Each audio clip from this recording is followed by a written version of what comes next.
the three-point shot has just taken over the game, and it is for all the right reasons. You want teams, players, coaches, executives, and everyone else involved to be doing everything they can to win, and they have exploited something that is out of proportion, which is that a shot that is not 50% harder is worth 50% more points.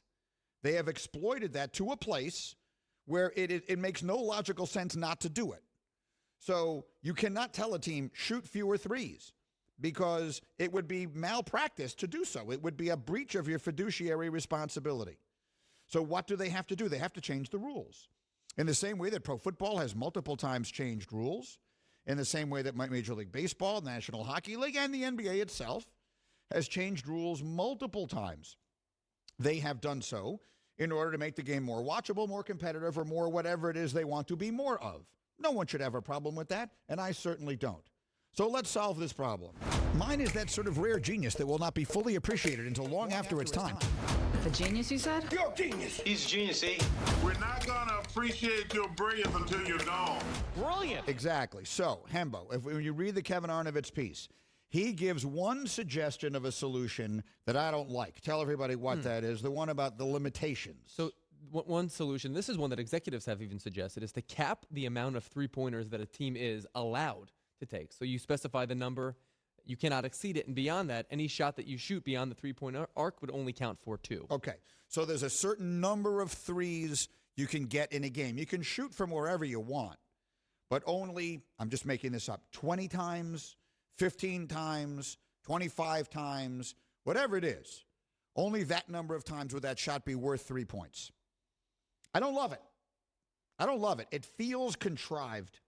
It feels like something you're following now. Do you really want Jeff Van Gundy explaining to you, well, they've already made their 20th three, so from this point forward, you'll have a little graphic at the bottom of your screen, threes remaining.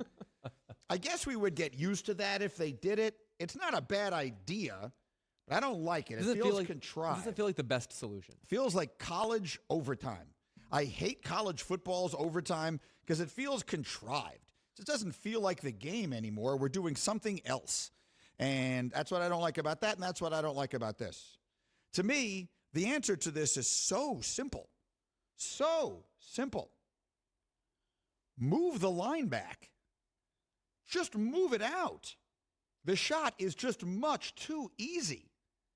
So long as teams comfortably hit 30% of their shots, they will never stop. Push the line back. Get that number into the 20s. The moment the first digit on that shot is a 2 instead of a 3, they will stop doing it. Because geniuses like Daryl Morey aren't trying to make the game boring. They're trying to win. They need to make this change because this is not what the game was intended to be. It is an impediment to the watchability of it. It has changed too many things about it fundamentally. It has taken too many players out of the game, i.e. big men. Their value has diminished to next to nothing. And the biggest one, the first one they have to take away is the corner three. Hembo gave me this statistic. The league is shooting 40% on corner threes. Just think about that for a moment. That means for every 100 possessions, if you take a corner three, you will score 120 points. You would have to shoot 60% from inside the arc in order to equal that. Shooting 60% is what NBA players do 4 feet from the basket and closer. So the minute you're 5 feet away from the basket, envision what 5 feet is.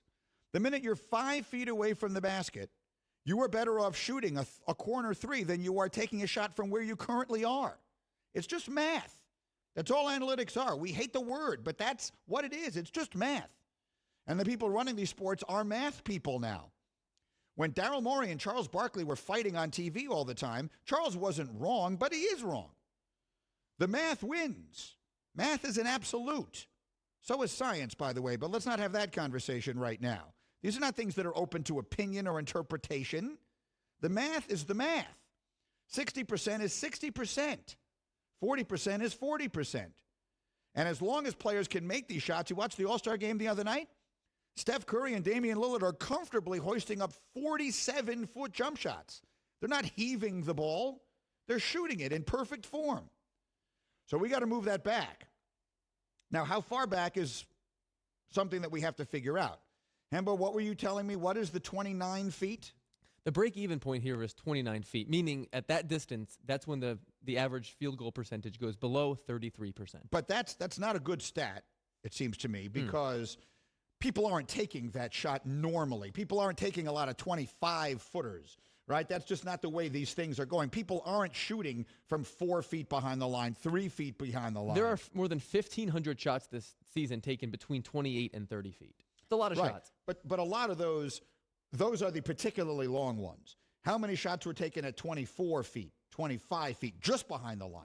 Which is to say, I still want the shot part of the game. I'm not taking the shot out of the game. But we just need to knock the percentage down a little bit. When the shot is just too easy, everyone can make it. If you just knock that number down, dial it back just a couple of percent, it will make all the difference. The league shoots 38% between 24 and 25 feet. It's still pretty high. 38%. So even that might not be enough, but I'm willing to try. I'm willing to start there. I'm not talking about moving it back to 29 feet. Don't get me wrong. That's crazy. But if you just move it back, let's just start by moving it back a foot and see what happens. You're still going to get Steph Curry. You're still going to get James Harden. You're still going to get Dame Lillard. You're still going to get that. I'm not taking that out of the game. But you just can't have that be the best shot in every situation.